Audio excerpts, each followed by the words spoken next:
ઘણી બહેનોને લીલી સાડી ગમતી હોય, પણ એને પતિને લીલો કલર ના ગમતો હોય, અને પતિ કહે ચાલ લીલી સાડી કાઢી લો, પીરી પહેરી લે.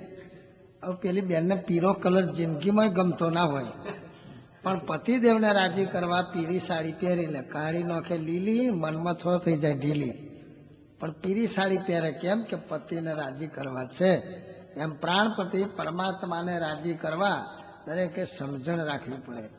જીવનમાં જેને સમજણ છે ને એ મોટા છે, નહીં તો ઘણા ભણેલા હોય પણ સમજણ ના હોય ત્યારે મુશ્કેલી આવે. 5 એન્જિનિયરો હતા તે કેનાલ ઉપર ફરવા નીકળ્યા, ત્યારે 15 ફૂટ પાણીનું લેવલ કે છે આપણે નાહવા પડીશું. બીજા એન્જિનિયર કે છે નાહવા પડ્યા હોય મજા આવે, પણ તરતો નથી આવડતું, ડૂબી જવાય. ત્યારે ત્રીજો એન્જિનિયર કે આપણે મેથમેટિક્સ ભણ્યા છીએ, 15 ફૂટ પાણી છે ને 5 નાહવા વાળા છીએ, 5 તારી 15, 3 ફૂટ જ ભાગમાં આવશે ને. 5 તારી 15 ને 5 પડ્યા અંદર, તે તણાઈ ગયા, નીકળ્યા છે બંદર, 5 ખલાસ થઈ ગયા. એટલે સમજણ વગરની બુદ્ધિ શા કામની. એક એન્જિનિયર સાહેબ ફોરેન થી આવેલા, તે એમનો માજી કહે છે બેટા જો બધા લોકો તને બોલાવા આવે છે પણ પહેલું જમવાનું આપણે ઘેર. ડોશીમાએ કંસાર બનાવ્યો, મેળા વાળું ઘર છે, મેળા ઉપર સાહેબને જમવા બેસાડ્યા, લીપણ વાળું મકાન.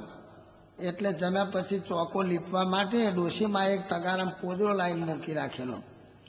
પેલા સાહેબને જમતા જમતા પોદરા ઉપર નજર ગઈ, એટલે પોતે ઊભા થઈ ગયા, કોટના ખિસ્સામાંથી મેજર ટેપ કાઢી અને દાદરે ચડવાની જે જીના બારી એની પહોળાઈ માપી. 3.5 ફૂટ પહોળું ચોકટું છે. હવે પોતાના ઘેર જે ભેંસ બોધેલી એની જાડી માપી, તો 5 ફૂટ જાડી ભેંસ થઈ. એટલે સાહેબ વિચારમાં પડ્યા, કોઈ બાપ આ 5 ફૂટ જાડી ભેંસ આ 3.5 ફૂટના ચોકટામાં સી રીતે પેઠીએ છીએ, અહીંયા આવીને પોદરો કરી ગઈ. સાહેબ વિચાર કરે, ડોશીમાં કે ભાઈ એકવાર ખાઈ લે તો બાપ પટેલ માપ કરું છું, બંગલો બનાવજે પણ પહેલો જમી લે.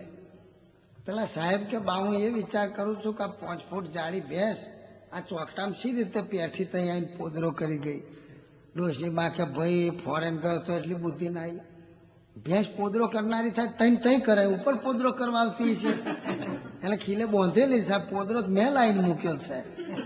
સાહેબની બુદ્ધિ છે પણ આવી. એટલે ઘણીવાર ભણેલા મુશ્કેલી કરે અને ઘણીવાર અભણ માણસો મુશ્કેલી કરે. એક ગામડાના કાકા પહેલવેલા ટ્રકમાં બેઠા, હવે પેલી ટ્રક રમઝટ ચાલે અને ડ્રાઈવર ગેર પાડે, 5 સેકન્ડ ટોપ ગેર મારે. એટલે કાકા બેઠા બેઠા જોયા કરે કે આ ભાઈને દોડીઓ કાઢવાનો વિચાર છે. હલાય કરે પણ દોડીઓ નહીં નીકળતા. પણ જો મને કહે તો આ ભાથી વગર ભાલા વાગે, એક આંચકા હું કાઢી નાખું. એમાં બન્યું એવું કે હોટલ આવી, એટલે ટ્રક ઊભી રાખીને પેલા ડ્રાઈવર હતા તે નીચે નાસ્તો કરવા ગયા. કંડક્ટરે સાથે કહ્યું, કાકા એકલા કેબિનમાં બેસી રહેલા, તે લાગ જોઈને કાકા ચોટી પડ્યા. પછી ઝાલીને મારી હાથ કાઢીને બહાર કાઢીને મૂકી દીધી. એટલે ડ્રાઈવર કંડક્ટર ચા નાસ્તો કરીને આવ્યા, કઈ જોવે એ તો ઘેરનો દોડ્યો ના મળે. પેલા કે છે દોડ્યો કઈ ગયો? પેલા કાકા કે છે આ ભાથેનું કામ, આ ભાઈડે કાઢી નાખ્યો. તમે કે 2 કલાકથી હલાય કરતા નીકળતો. ડ્રાઈવર વિચાર કરે કે હવે આ કાકાને ભાઈડો કેવો વાયડો કેવો. ઘણી વાર આવું થાય. એક ગામડાના કાકા રેલવે ડબ્બામાં ચડ્યા, તે સીટ ખોરે ભાઈ બેસવા માટે. ત્યારે કે એજ્યુકેટેડ સાહેબ બેઠેલા અને એમનો પત્ની ટોયલેટ ગયેલો, એટલે એમને સીટ રોકવા માટે પેલા સાહેબે ટોપો કાઢીને ત્યાં મૂકેલો. પેલા કાકાએ જોયું ત્યાં ટોપો પડ્યો, ત્યાં સીટ ખાલી છે, તે ધીરે રહીને ત્યાં બેસી ગયા. પેલા સાહેબ કહે કાકા ત્યાં મારી વાઈફ છે. કાકા જોયું તમારી વાઈફ અમારે ખોરામ લીધું, તમારી વાઈફ ઉપર થોડો ચડી બેઠો છે. ડબ્બા બધા ત્યાં અંદર હસવા માંડ્યા. ત્યાં પેલા બેન ભાઈ અંદર થી આવ્યા ટોયલેટ માંથી, ઓ કાકા મહેરબાની કરીને ઉભા થઈ જાવ, મારી જગ્યા છે. અરે બેન તમારી જગ્યા બેસી જાઓ, પણ આ ભાઈ નું વાઈફ લો તમારે ખોરામ રાખજો. તે પેલો ટોપો બેન ને આપ્યો. ત્યાં ડબ્બામાં બધા પેસેન્જર હસવા લાગ્યા. આવું સાથી થયું કે વિદ્યા ભણ્યા નથી માટે. ઘણા ભણ્યા હોય તો ભૂલ થઈ જાય. ભાઈ ફોરેન ભણીને આવેલો, એના બાપની કરિયાણાની દુકાન, તો દુકાને બેસાડ્યો, એવા ઘરાક આવ્યું કે ભાઈ મીઠું મરચું રાખો છો? કે ના, મીઠું મરચું નહીં રાખતા. તો ઘરાક પાછું ગયું, રસ્તામાં એને ફાધર મળ્યા. એટલે પેલા ઘરાકને કે ભાઈ તું પાછો કેમ જઉં છું? કે તમારી દુકાનેથી છે પાછો વર્યો, મારે મીઠું મરચું લેવું તો તમારો છોકરો કે મીઠું મરચું નથી. અરે ના શું હોય, કાલે જ કેસે મગાવ્યું છે, ગુણ્યો પડ્યું છે. એટલે પેલા કાકા ત્યાં પહોંચી ગયા, પોતાના દીકરાને કે છે એને મીઠું મરચું કેમ ના આપ્યું, એટલે પાછો કેમ કાઢ્યો? કે બાપુજી એ મીઠું મરચું માગતો હતો ને આપણી દુકાનમાં તીખું મરચું છે. મીઠું મરચું કઈ આપણે લાયા છે? હવે મીઠું ને મરચું બે આઈટમ જુદી ભાઈ.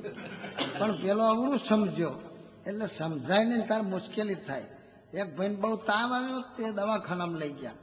નવો સરસ ડોક્ટર આવેલો ગામડામાં, તો 2 જાતની ગોળીઓ આલી. ભાઈને જો 2 ગોળીઓ એકી સાથે આપી દેજો એટલે એમનું દર્દ મટી જશે.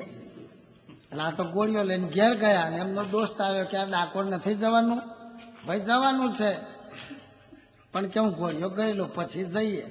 ત્યાં તો ગોળીઓની પડીકી લઈને બાથરૂમમાં પેસી ગયા. ખાસું અડધા કલાકે બહાર નીકળ્યા. પેલા એનો દોસ્ત કે યાર બસ ઉપડી ગઈ, ગોળીઓ કરવામાં આટલી બધી વાર થાય? કે થાય ભાઈ થાય. આ નવો ડોક્ટર આવ્યો છે ને તે નવી જાતની ગોળીઓ આલી.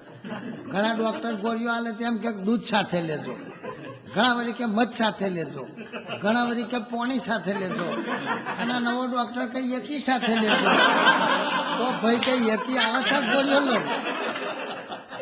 આવી મુશ્કેલીઓ શાસ્ત્રમાં થાય ભાઈ.